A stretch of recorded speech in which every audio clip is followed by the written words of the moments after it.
Hello, welcome to episode 307 of the Epic Film Challenge, Flight of the Navigator. This is a film that I watched in Greece when I was there recently for my dad's wedding, and my little brother Tommy had the film on DVD. So we watched it, and it was really, really nice to watch it because it really reminded me of my dad when I was a kid, because I used to watch that with him a lot when I was really young, and it was just kind of one of the films that we watched together a lot. Another one would be Fern Gully, but it was really cool to see it again. It's about a little kid called David, I think, and he's a normal kid. He's got a little brother who he doesn't really like that much, and they fight and stuff. And he's trying to get home one night, and he gets lost in the woods, and he falls down this hill. And he's like, oh, and he wakes up. He's been knocked out, and he goes back to his house, and his parents aren't living there anymore. And there's new people living there, and he doesn't know what's going on, and he's freaking out. And it turns out that 8 years have passed. I think it's 8 years. Yeah, 8 years have passed since he fell down that little hill. And so the government are like, they want to bring him in and test him and stuff, and his family are like, oh, we thought you were dead and lost and everything. His brother's older than him and stuff.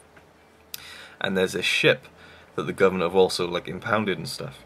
And David manages to get onto the ship because he feels it just calling to him. And he gets into this ship, and he meets this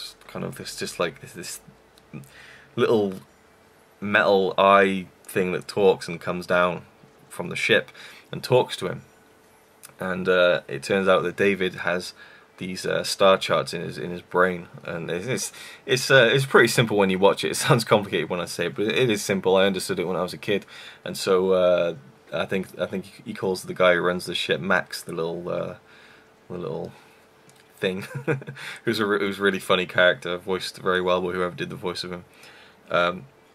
He needs to read David's brain and stuff, and then David's like, well, I don't want to go back to the government where they're just gonna test on me for the rest of my life.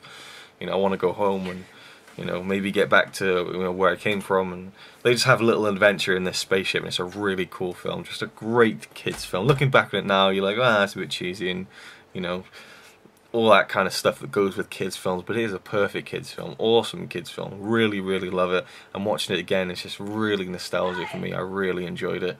I'm going to give it an 8 out of 10. I don't think it's a really strong film or even a classic, but I really enjoy it, both now as an adult and as a kid. And I guess because I loved it when I was a kid, that's why I like it now. And that happens a lot. I see films, that I haven't seen, that are old films, that are great kind of kids films, and I think, oh, that was pretty good. If I'd seen it when I was a kid, I'd be like, that's awesome, because it reminds you of when you were younger, and it makes you feel happy. And that's what Flight of the Navigator is for me. Awesome film. Thanks for watching.